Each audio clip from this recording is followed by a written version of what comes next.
Kunja Bihari Jaya Radha Madhava Kunja Bihari Gopi Janavallabha Girivardhari Gopi Janavallabha Girivardhari Gopi Janavallabha Girivardhari Gopi Janavallabha Girivardhari Yashodanandana Brajajanaranjana Yashodanandana Brajajanaranjana Yashodanandana Brajajanaranjana Yashodanandana Brajajanaranjana Jamunatira Vanachari Yamunatira Vanachari Jaya Radha Madhava Kunja Bihari. Everyone, Jaya Radha Madhava Kunja Bihari Gopi Janavallabha Girivardhari Gopi Janavallabha Girivardhari Yashodanandana Brajajanaranjana Yashodanandana Brajajanaranjana Yamunatira Vanachari Yamunatira Vanachari Jaya Radha Madhava Kunja Bihari Jaya Radha Madhava Kunja Bihari. Thank you very much. Hare Krishna, dear devotees. Thank you for joining our Boston's Sunday Feast lecture, online lecture. Today, it's our blessings to have a very special guest with us, His Holiness Bhakti Marga Swami.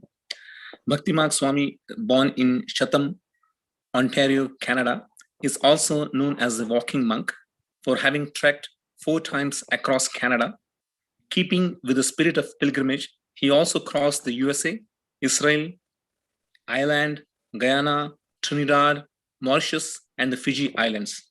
As a youth, Swami was a student of fine arts, but took to the life of a Hare Krishna monk at age 20 in 1973. Although pursuing monastic ways, he maintains artistic expression through morality theater, which takes him around the globe as a playwright and director, an opportunity to work with talented youth in various communities. He is also an instructor of Bhakti Yoga, a leader of musical mantra meditation called Kirtan, and a speaker on the science of the self based on the ancient teachings of the Bhagavad Gita. Please help me in welcoming His Holiness Bhakti Marga Swami to ISKCON Boston Congregation. In our traditional way, by loudly chanting Hare Krishna, Hare Krishna, Hari Bol. I pass it to His Holiness Bhakti Marga Swami. Thank you very much for that nice introduction. And I'm happy to be joining the Boston family this time around. And I was remembering fondly how the last time I was in Boston was 5.5 years ago for the 50th anniversary of when our Guru Maharaj, founder Acharya of the movement, Hare Krishna movement, Srila Prabhupada came to Boston to launch the Hare Krishna movement at that time. And so it all started off in Boston, my walk, and it took me all the way to San Francisco. It took about 6.5 months to do it collectively, and I had just a fantastic time, especially in Massachusetts, where we found submerged in a small lake a deity of Ganesh. And we pulled him out, dried him up, put him on our support vehicle, and he helped us to remove obstacles on the path. Hare Krishna. I would like to speak a little bit then on the Ramayana and Ram Leela. Leela means pastimes or stories or episodes of Ram. Ram is one of the popular God manifestations, avatars, if you will, sometimes called Leela avatar. Avatar literally means one who descends from a higher plane and comes down into this world to help elevate the consciousness of people. And as most of you know, Ram is very popular in India and the Hindu diaspora especially, and people who take to the process of yoga get to know about him, that he was quite a superhero. And there's been a lot of talks about him in the place where he was born in Uttar Pradesh. The temple where he was born and raised as a child it's being resurrected, and right now as we speak, so it's a big celebration. It means a lot that the indigenous people of India, what we can say, there was a lot of oppression that went on over the centuries, and now for the first time many of these sacred grounds are being unearthed and revived, resurrected. So we're very happy about that. So I'm looking forward to. I'm going to read a little synopsis of Ram. It'll take me about 5 minutes, and I'll read it in a kind of a dramatical way, theatrical. And then we'll talk a little bit about that, Ram Leela. I'm going to also cite I'll quote from some passages in the Srimad Bhagavatam, where we hear about the pastimes of Ram. Now, Ram's story is told by Valmiki in the book of the Ramayana, and he was very attached. This was a yogi, a mystic, who came from a sort of a lowly background, shady background, let's put it that way, and he became very evolved in his Ram consciousness. So the story in short, done in poetical style, which I put together not so long ago, goes like this. Ram possesses all the qualities of a superhero, royal traits of ultimate prince, monarch, or pharaoh, reverent to all, eager to help and listen, with a service attitude, acting on what's given. His build is admirable, countenance grave, a task he tackles meant only for the brave. He never moves suddenly at a reckless whim. No wonder his father, the emperor, adores him. Ram is the heartthrob for many a woman. He also has a striking brother by the name of Lakshman. Of all ladies, lovely Sita won Ram in a tournament. These three leave an indelible mark, a footprint, literally so, on a forest floor at Chitrakoot. In a fateful exile, they meet an ogress, not cute. Smitten with desire, the ogress solicits Ram. He declares loyalty, not yielding to this love bomb. This invokes a fury in the lustful jungle lady who attacks Sita, for all she does is shady. Lakshman draws his dagger, making a clean cut. Off comes nose and ears, disfiguring her somewhat. The wounded ogress flees to gain retaliation. 14,000 aggressive ogres assail, adding aggravation. Ram single-handedly put their lives to completion. The ogress reaches her cannibal king Ravan to petition. In revenge, this 10-headed villain uses trickery and hoax. A mystic becomes a golden deer who goes to coax fair Sita away from the guard of her husband. Ravan's plot triumphs, stealing Sita, Ram's diamond. To Isle Lanka, he flies with captive Sita by his side. Devastated is Ram, with his love companion denied. A vulture, a bear, a monkey offer solace. As allies, they pledge to regain the goddess. Battles are conflicts to avoid if possible, when negotiations fail with bridges not crossable. Speaking of bridges, monkey Hanuman cleared the ocean with one leap to Lanka on the strength of devotion. Crossing a new causeway, now the means to go, is a simian army wielding weapons. For Ram, it's a bow.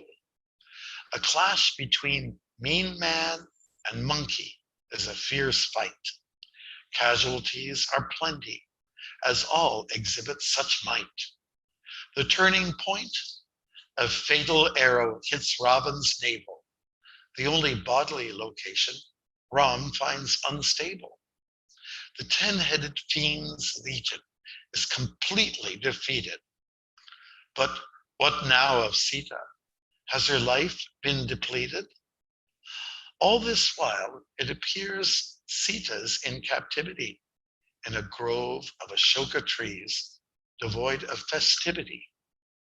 Surprisingly, the goddess in despair is a mere phantom, putting a twist to a story interesting to fathom.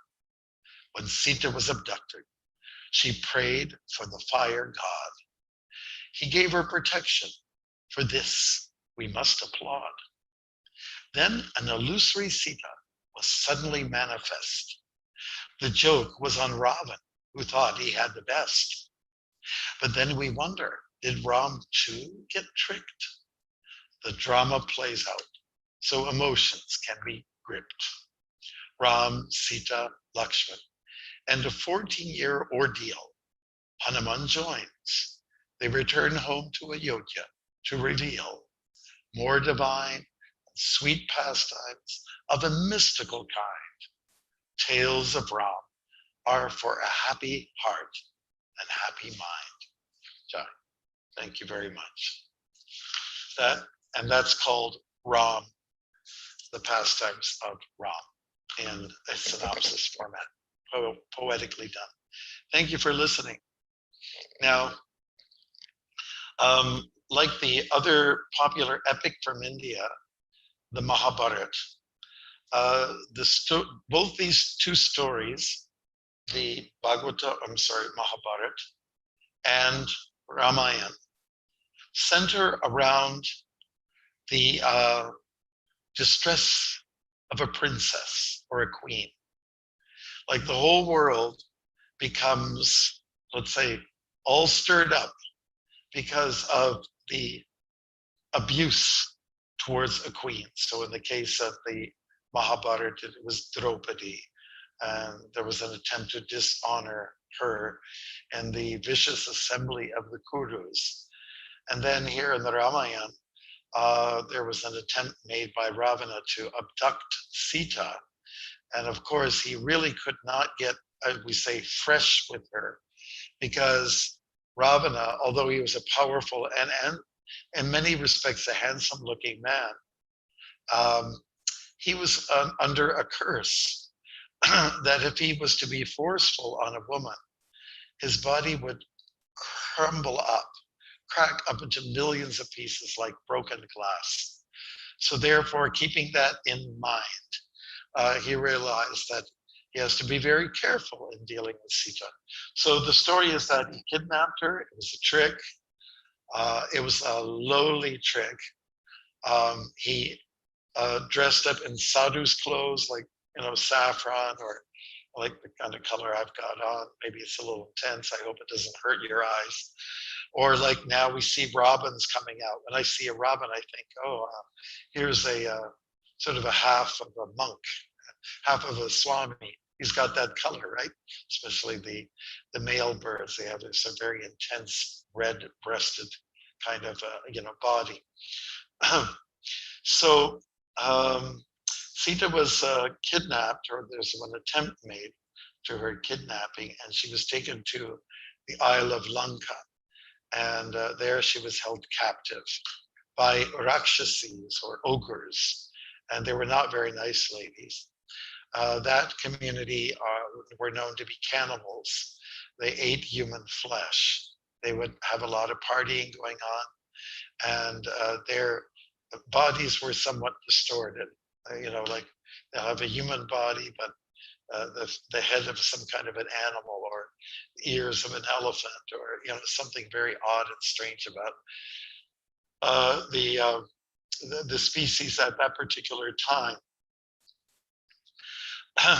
Ram we know he's very loyal, and he was a prince about to be crowned and throned on the seat, the royal seat in Ayodhya. That would mean he would rule the land of what we now know as India.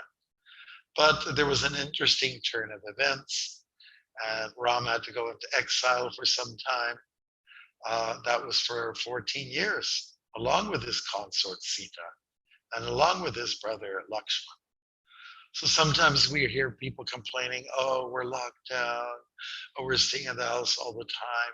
It's like it's been going on for a year for some people.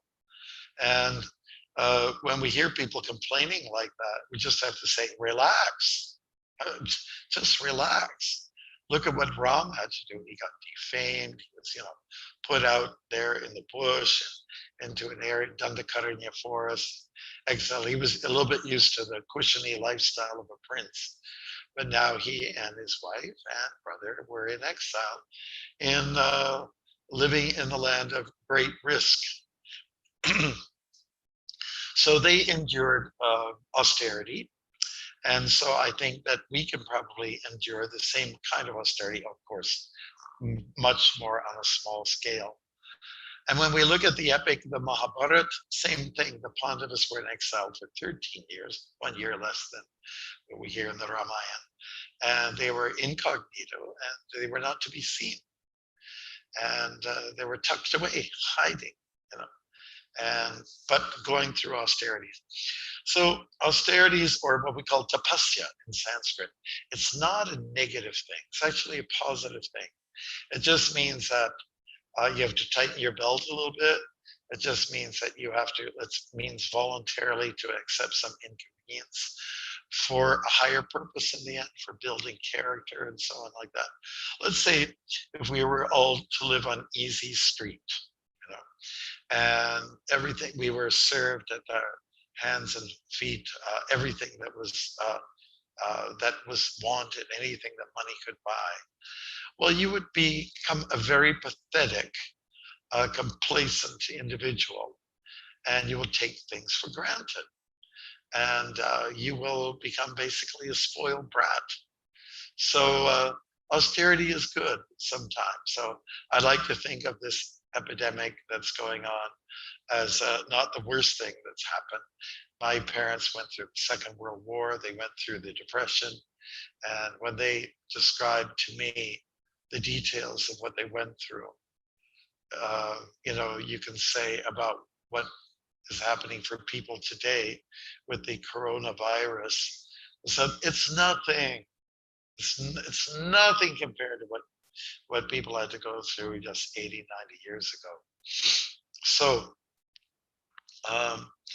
I would like to bring to your attention a couple of areas from the tales of Ram that I'd like to highlight and explain how it's relevant to our existence, to our life.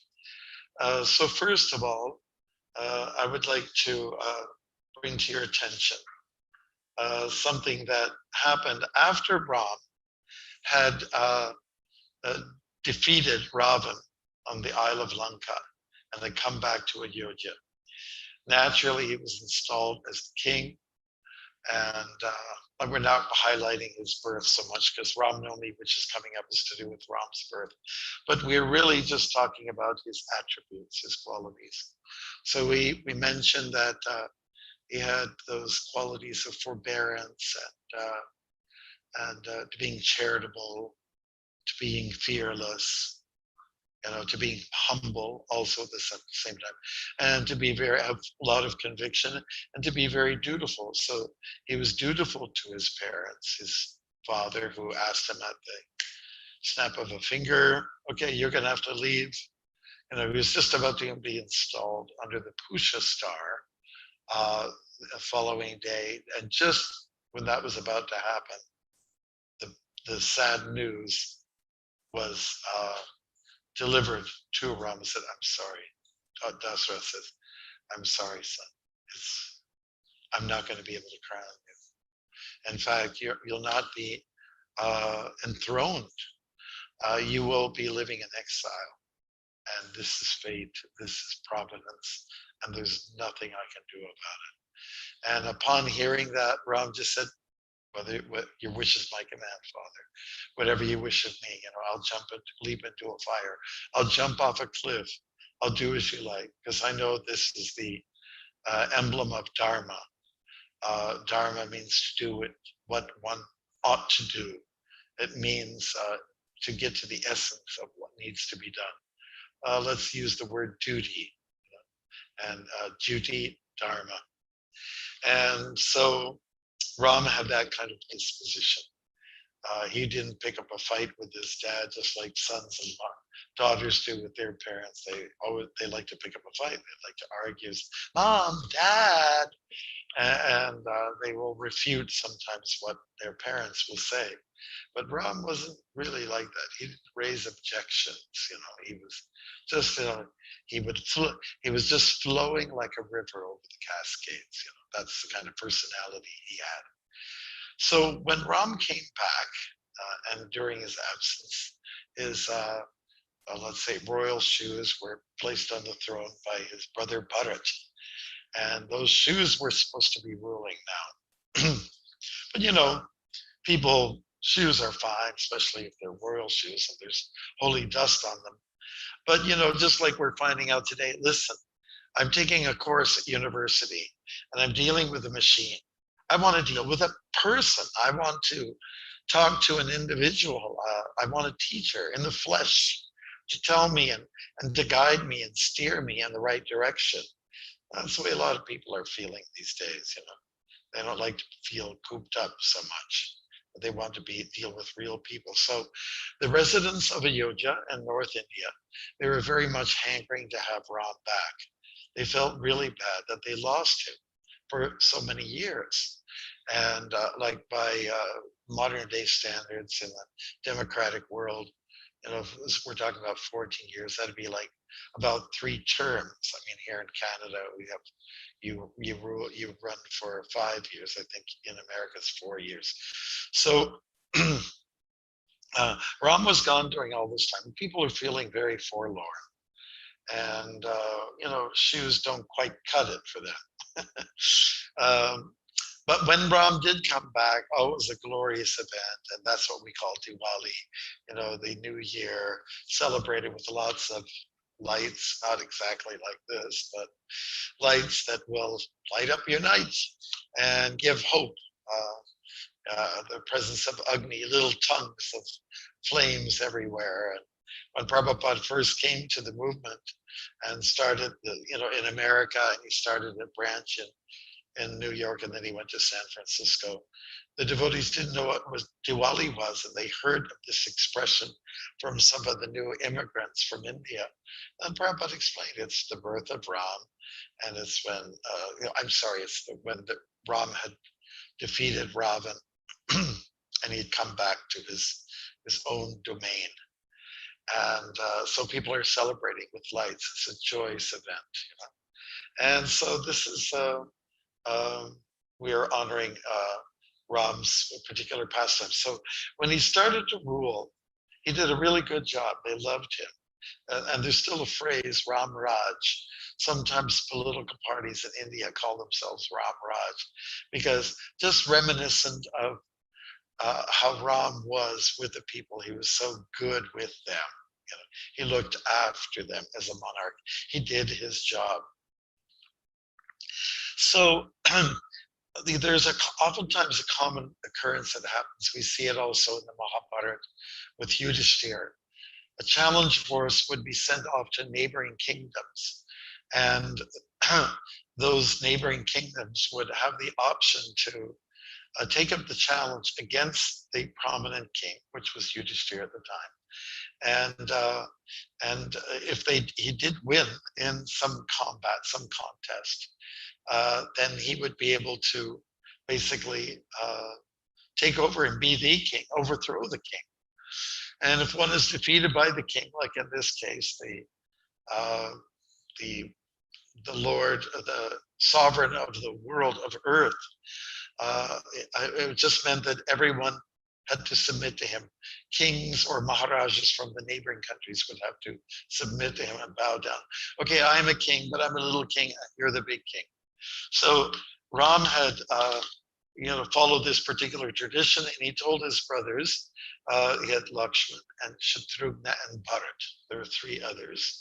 And these three, plus Ram, were considered to be in the category of being some Shaktivesh avatar, God in a plenary fashion.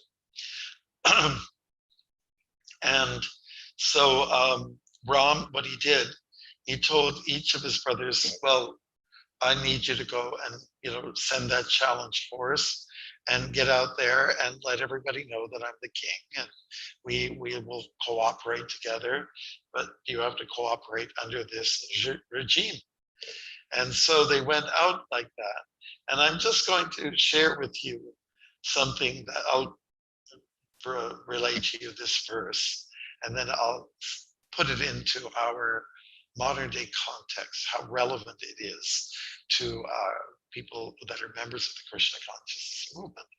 So from Canto 9 of the Bhagavatam, chapter 11, Lord Ramachandran rules the world. It is said here, Shukadeva Goswami replied, after accepting the throne of the government by the fervent request of his younger brother Bharat, Lord Ramachandra ordered his younger brothers to go out and conquer the entire world, while he personally remained in the capital to give audience to all the citizens and residents of the palace and supervise the governmental affairs with his other assistants.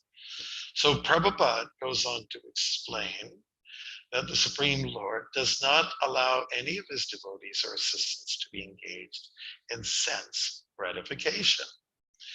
The younger brothers of Lord Ram were at home enjoying the personal presence of the Supreme Lord, but the Lord ordered them to go out and achieve victory all over the world. It was the custom, and this custom in some places is still current, that all other kings would have to accept the supremacy of the emperor.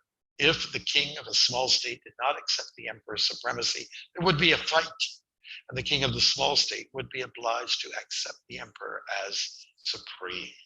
Okay, and then it goes on. Lord Ramachandra showed his favor to his brothers by ordering them to go out. Like if you want to get some things achieved, there's two ways to do it. Go out, broaden your horizons, see what else is out there, bring back some treasures possibly, or you buckle down and you get serious. One time Prabhupada was walking with two of his sannyasi disciples, students, and they were both sannyasis. They wore the saffron, had a danda, and he said to them while he was on a walk, he said, now I want, sannyas means that you travel around, you renounce everything, and you connect with people, and you inspire them in the spiritual side of life. That's what a sannyasi actually does. That's his job. to not stay in one place, to have no fixed residence. Oh, surely he might have a place for some of his belongings, but by and large, you stay and you move about. There is no home that you call yours, so you go on and do that. That's a renounced person. Then Prabhupada turns to the other sannyasi and he says, now, sannyas means you surrender to the order of Guru and what Krishna wants. So I want you to stay here, to stay put. We're talking about Vrindavan. I want you to manage this place and take care of all the departments and let it be under your good guidance and direction. So Prabhupada kind of anchored him down and asked him to put his roots there. And so it was kind of like contradictory instructions here. You know, one person is being told, as a monk, you must travel the world and drop seeds of bhakti everywhere. And then on the other hand, there's this other sannyasi. Sannyasi means just surrender, do what needs to be done. So we have those examples. It was Ramachandra's wish that he wanted his brothers, his bros, it's called divine bros, to go out and deliver Ram consciousness. Let people know who's in charge around here. So I'm going to quote for you something from the text Chaitanya Charitamrita. It's in Bengali. Test my pronunciation. Vritti vite ache yata nagaradi gram sarvatra prachara haive muranam. And that means that every town and village is to be met. You were supposed to influence them. This is what he's telling his brothers. Go and influence people. Go and receive gifts from them, bring them back. And so that was his challenge to them. The idea was to follow the order of the Lord and not get caught up in sense gratification and not be falsely proud, but go to all the grama, that is all the villages, all the town, nagaradi, grama, and influence people. And so this is what's done. We even hear about Saint Thomas. He came to India, to South India. You know, he was one of Christ's followers, and because he was asked amongst his other God brothers, if you will, to also go to different parts of the world and present God consciousness and try to honor the Heavenly Father, so on and so forth. So Chaitanya Mahaprabhu gave this order, and now we're hearing that Ramachandra is also doing this. Like from Boston, Prabhupada had made some of his earlier disciples, and he said, okay, now we're moving along, okay, I want you, I'm talking to one of his students, to go out, and I need you to open up a center somewhere else in the country, and you can go to this country, and so on like that. There was this disbursement of people, human resources. So how this relates to our situation is that we are to embrace the concept of surrender. Sarva dharman parityaja mamikang sharanang vraja ahang tvang sarva papibhyo mokshashami mashuchaha. That's one of the key verses from Bhagavad Gita, chapter 18, text 66, and Krishna's talking about surrender and following his order. And his order is to submit, give your heart to him. And when you do that, then you will, let's say, you will be successful spiritually. He says your pop will be lifted, your bad karma will be lifted, and then I will give you moksha, and then I'll free you from distress, Mashucha. So when I was walking across the US, I came to the state of Utah, and there was this one town, I'm trying to think of, can't remember the name, but it's a place where they found a lot of dinosaur remains. And so I was doing speaking engagements, and there was one radio station, and it happened to be annual sunglasses day. So we took a picture of me and the staff of this one particular radio station. So that kind of went all over the place, as the official sunglasses did. So they were playing country western music there. So I didn't know that at the time, but I was interviewed. Then the next day, I went to another radio station in the same town, and I can remember the name of the moderator. Her name was Jennifer. And I showed her a copy of the Bhagavad Gita, Prabhupada's Bhagavad Gita, as it is. I said, "Oh, I have that book. I know." I said, "Well, have you read it?" She says, "No, but now I will, now that I've met you." And then we went on to talk. She was just playing some music. And I asked her, what kind of music did you play here? Because yesterday I was at the other station, it was country western music. What genre is it here? And she said, "Oh, it's pop music, it's pop music." "Oh, Jennifer, pop, pop in our language, Sanskrit, means sin." Swami, put your headphones on. We're on the air. Okay, so I just wanted to introduce you, all you folks out there, to a very special treat. We have a Swami, he's known as the Walking Monk, and he's walking across America. And that's what monks do. So we were having a little conversation. And by the way, his name is Bhakti Marga Swami, and she said it perfect, Sanskrit. And then said, we had a nice discussion, and Swami asked me what kind of music we play.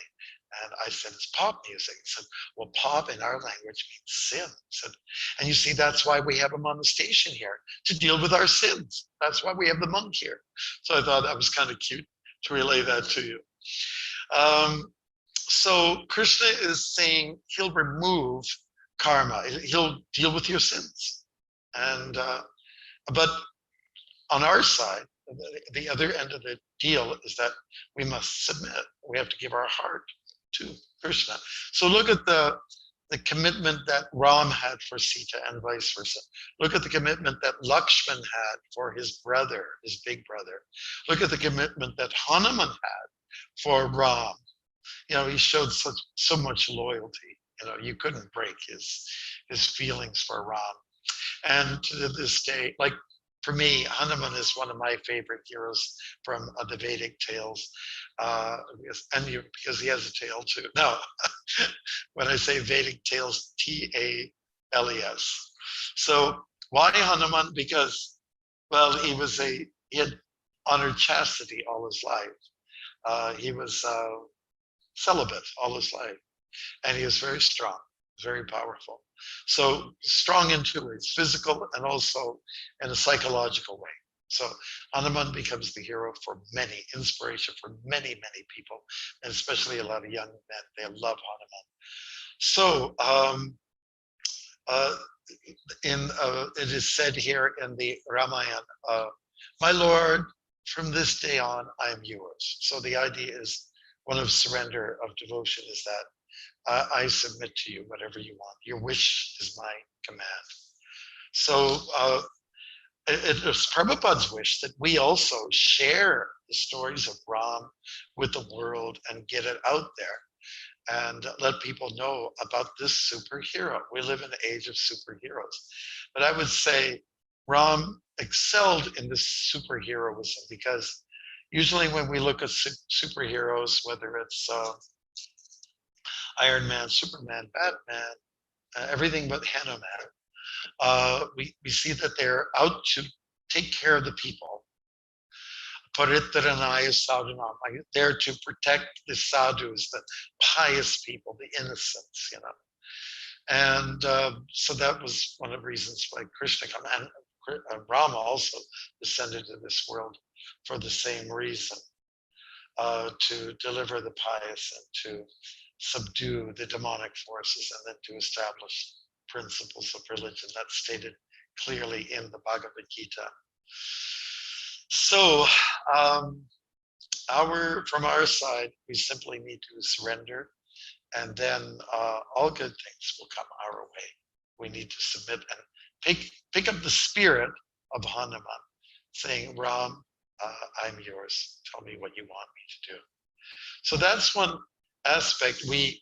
To please Ram to please Krishna, to please Hanuman. We must share the Leela with the world. The stories are great, and you can check it out. Chapter 17, text 16 in Bhagavad Gita.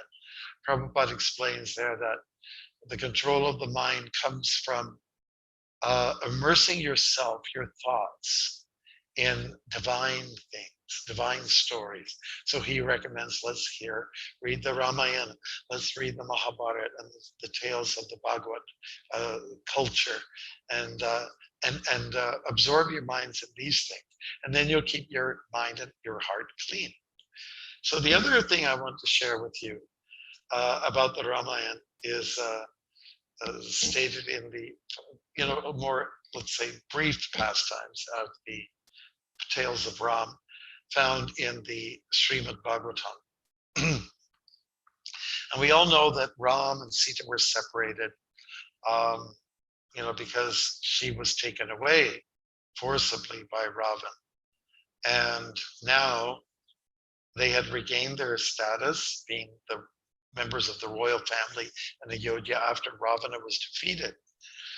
Then, at some point in time, Sita was pregnant with, she had 2 boys, and that were going to be born into the world. And no doubt they'd have the qualities of the mother and the father. But it was decided that she would go on a retreat and stay with Valmiki Muni, the person who scribed or authored the Ram's pastimes, compiled them. And so then she felt separation again from Ram very much. During this exile, shortly after the children were born, Ram felt a deep sense of separation from Sita's company. Even though it was somewhat it was imposed upon him to have her separated, he felt great pain that the earth had opened up and she walked into it. It was time for her to go. She felt madly in love with him and vice versa. So it really is a beautiful love story, you can say. So Srila Prabhupada explains in a few different spots here and there in this Bhagavatam that God goes through these pains of separation, vipralamba, and it's between the Ram and Sita themselves being not in the presence of each other, but being absenteists, you can say. And this creates a lot of grief for lover and beloved.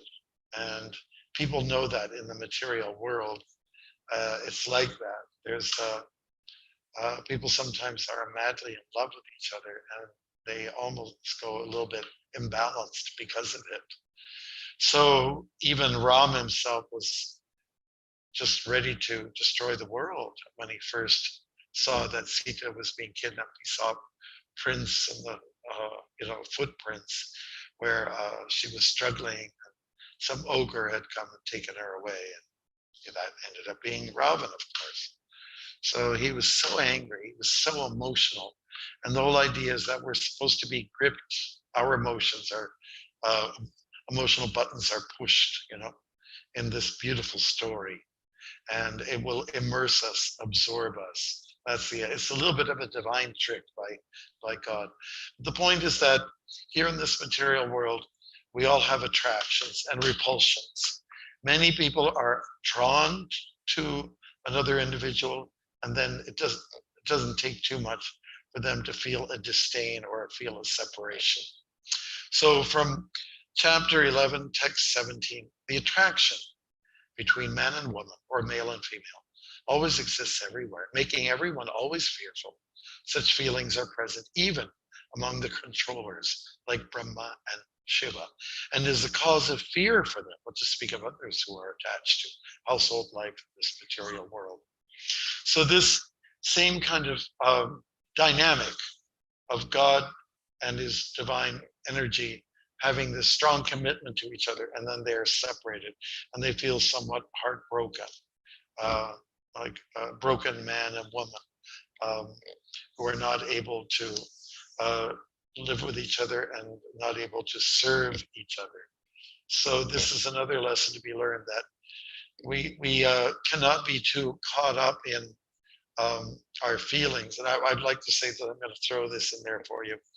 Many of our young people in our communities across North America, our children, they're well educated, they're beautiful looking people, but they're really dragging their feet on getting settled down with a partner.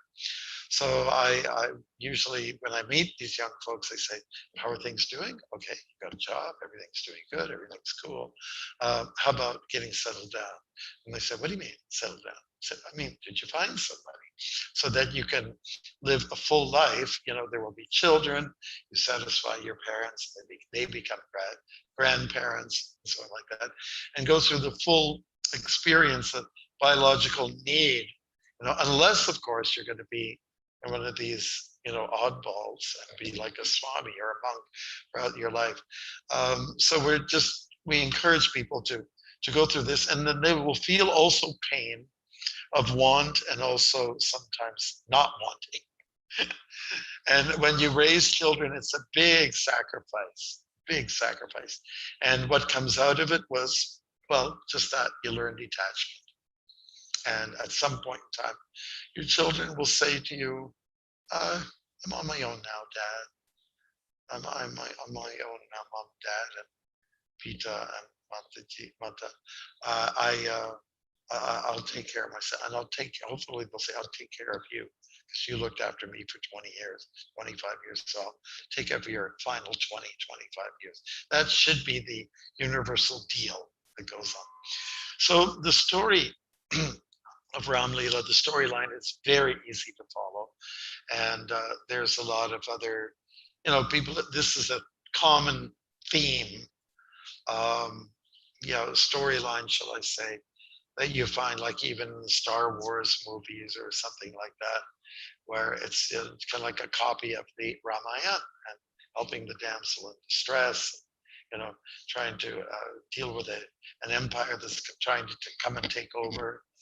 So there needs to be a warrior in all of us, and we admire Ram for being fearless and taking care of Tatak and all these other, you know, Marich and all these other Rakshasas. What to speak of dealing with Ravan, who had a, let's say, a vulnerable spot in his body, the navel. And Ram's fatal arrow was released. It hit the spot, and Ravan was finally destroyed. Otherwise, he was practically invincible. Great story, colorful, deep, rich, and so on like that. And so we encourage you to read the Bhagavatam. This is the 9th canto. Might as well get the whole set, and not only learn about the stories of Ram, but so many other avatars. There are at least listed a little over 20 to 25 avatars that are mentioned. That's incarnations of God, and they each have their own flavor. It's beautiful. So I hope that our little presentation was able to get you excited about the Ram Leela and his pastimes. And thank you for listening. And I hope we stimulated some questions within your mind as to what Ram does for us. Thank you. So I see that we have 10 minutes left. And I was told by our dear Vanamali, His Majesty, Vanamali, that we should leave some time for your questions or comments. So anybody like to start the ball rolling? Mr. Host, would you care to help us?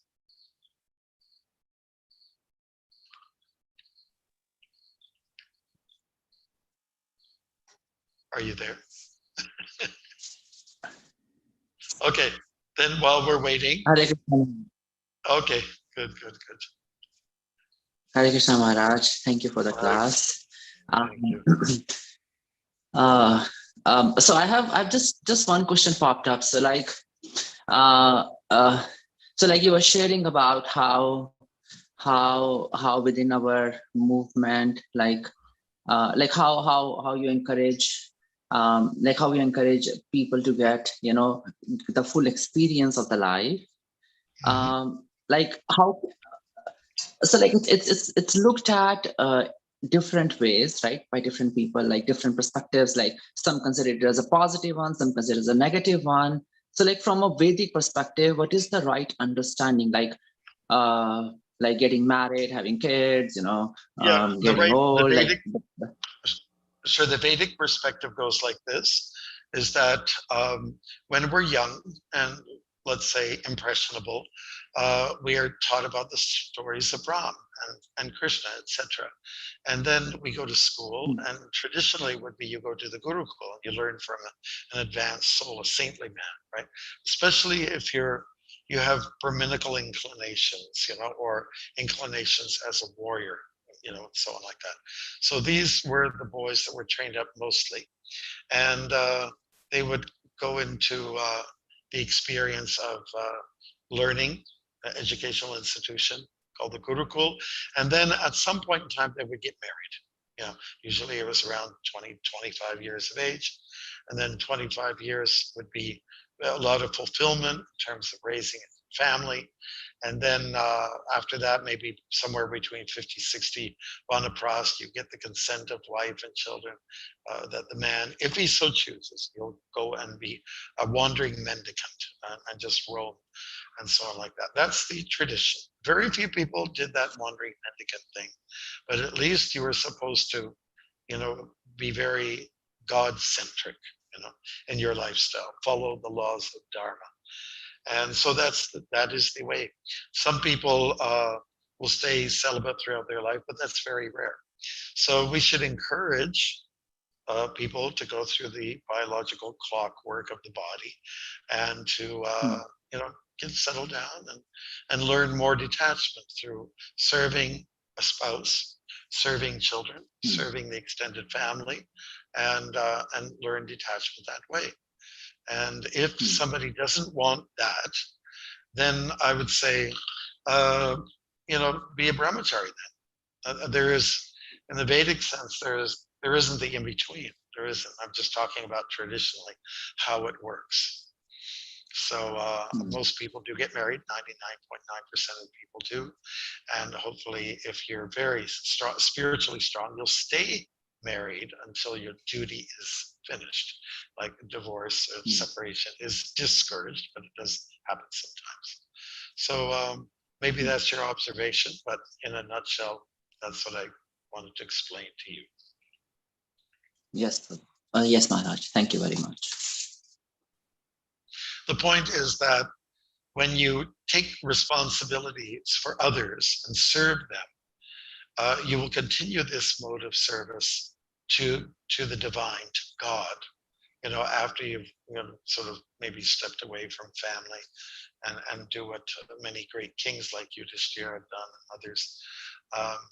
And so in this way you inspire other people by downscaling things in your life and escalating the service to God like that. To God, to the universe, and to the people. So, in other words, there's time allowed where you can enjoy your senses to a limited way through the regulations of Dharma and satisfy your passion. So, okay, I'm going to build up a business, I'll build up an empire. And I made it. I made some people happy. I was able to employ some individuals. I was able to take care of my family and protect them and give them the best. So that's the way it works. Those years of productivity happen, between 20 or 25 to 50. Those are the most productive years. So, well, the Vedas have analyzed it. That's the way it basically works physically, psychologically for the individual. So we do live in an age now where people are very confused. They're very confused even about their own orientation. Even kids are encouraged to sometimes change their gender when they're not even at an age rational to understand this. These are symptoms of Kali Yuga. It's quite negative. It's quite negative. Hare Krishna. So Maharaj, just to close this, so like today's generation, from a practical perspective, so like even people who are not into Krishna consciousness movement, or so like most of the kids of my generation like are practicing things like minimalism, sustainability, but from settling down perspective, that's not my cup of tea. So is it mainly because the circumstances in today's material world have become that we really cannot afford to settle, like we cannot really afford to have kids or family because materially it's just not possible? No. I think that in some of the so-called developed parts of the world, that might be a reality. But I believe that we are kind of a spoiled brat culture. We can, if you figure it out, if you're a good planner and you went through a lot of schooling, you can downsize. It's just that we are so used to, like you go to the grocery store, you fill it up, and I'm a 50s kid, and if you went to the movies, your popcorn box was this big. Now it's this big. Movies, of course, people that go to movies, everything's on your screen. But we don't know how to downscale. Like everybody has to have a car. You're in university, you have to have a car. Mom has to have a car. Dad has to have a car. And do you really? Haven't you figured out how to do it so that you don't have to do that? Can't you move to a place close to your work that maybe you could walk and see the robins bobbing along? I mean, really try to figure it out, how to do it. Try to downscale. Yeah. Start now, And let's say if God reciprocates and the wealth does come, then you can stretch it a little bit, and then you say God is providing, and make sure with your planning you always have something to put to the side. Like my dad, if I want to say, he was such a good man, and he went through that war that I was talking about and the Depression. He knew how to be frugal, and he knew what to buy, how much to get, and he was an incredible calculator that way. And those were not the days of the brand name clothes where everything is just such an astronomical priced item, So sometimes just go for the cheaper stuff sometime, Go to a. We don't need all that fancy. The clothes don't look they don't even look erotic anymore. They don't even look, people don't dress to even look sexy anymore. It's just dress. It's maybe for comfort, but there is no, there's no, not much of an agenda other than, maybe trying to keep a little warm or whatever like that. But I think we should just figure it out. And we are in a position where we must change some of the parameters and do some paradigm shifting, like your generation can do that. And we need to talk about that. Mm. Like when I walked across Canada the second time, I was 50 then. I was telling people, this is what you do. When you're 50, you got to downscale. You give up you just disperse your goods that you don't need anymore. It's a waste. Feel good about it. And people go through their midlife crisis and I have to have another wife now. They're like teenagers again. So, no, you don't have to. You can avoid it. So, first of all, put Krishna in the center, make your life God-centric, and a lot of things will just kind of like, let's say, fan out from there in a very reasonable way. Hare Krishna. I know what I'm saying sounds very simple. Thank you very much, Maharaj. What I'm saying sounds very simple, but why don't we become simple in our habits and our thoughts? The complexities of life have increased the stress level astronomically. So I think it's important to go back to gardening, growing some of your things, looking at your composting. No, I don't need that many shoes. No, I don't need that extra car. I don't need a super fancy car. What am I trying to prove? So let's look at it like that. So let America lead the way. Let may God be in charge. Thank you, Maharaj. Very helpful. Thank you. Hare Krishna. Do you have any other questions? I know we're at 6 o'clock, but it's entirely up to you, Prabhu's. If you want to extend it a little bit. Maharaj, I have a question. Okay. I hope I can give you the answer. Thank you, Maharaj. My obeisances. Maharaj, my question is related to parents being not abusive in relation to the spiritual development of their children. Yes. Sons and daughters. So some philosophers and spiritualists, they say that in order for the parents to avoid being abused against the spiritual rights of the child, it is recommended that they allow the children to grow spiritually depending on their own.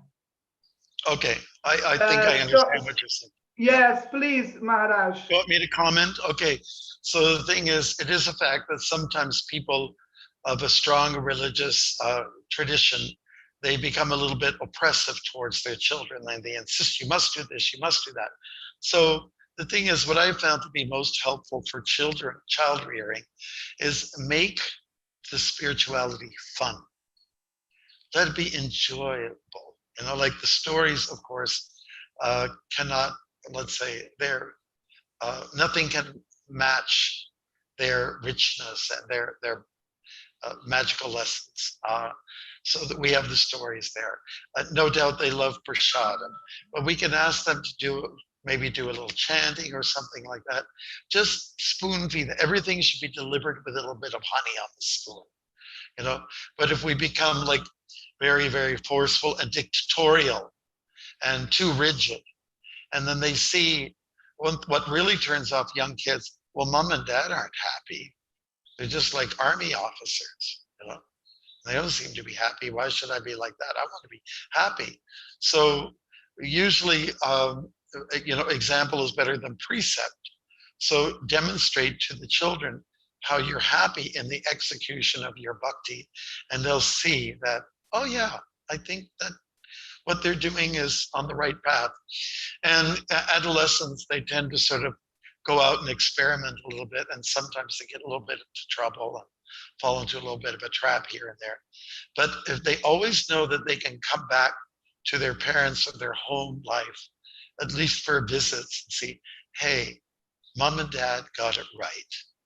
God's at the center. Life should be simple. It should be a caring civilization, a caring kind of situation. And then I think that they'll be able to fall back to those that particular scenario, which mom and dad has set up for their children and for themselves. So again, we can't be super disciplinarians. You do have rules in the house, like some baselines. Okay, no meat is allowed, no liquor, those things you can definitely impose. But some other finer details you might not be able to. But children are like sponges; they absorb things because Krishna consciousness is so nice. You know, you look at any of the pictures, you look at Krishna; he's like a gorgeous child.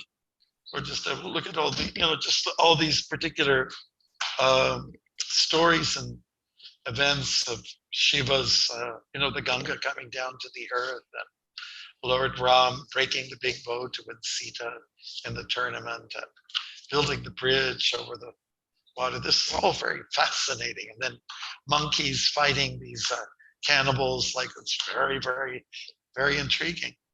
How can you lose? Thank you, Maharaj. Thank you for your wonderful answer. Hare Krishna. Well, thank you so much. I know that I've traveled with the youth bus tour, and we're not dealing with kids, we're dealing with young adults. And when I first came on board with Manoram from Florida and traveled throughout the US, Canada, and Mexico, he was saying, we have to just make Krishna consciousness appear fun for them, and then it will stick. It has to be stimulating. Yes, Maharaj. Thank you very much. Okay. Okay. Wonderful. Thank you. You were wonderful. Oh, thank you, Maharaj. Calling from Portugal. Oh yes, that's right. That's right. Yes, Portugal, Prince Portugal or Princess. Anyway, somebody else? Anybody? Vanamali? Yes, Maharaj. So I'm here. I think I don't know if nobody has any questions. Maharaj, should we start the kirtan? Oh, would you like another short kirtan? Is that what you like? Yeah, or else we can start the kirtan at the temple, in the temple hall. We have a kirtan from 6 o'clock onwards. Should we do that? It's entirely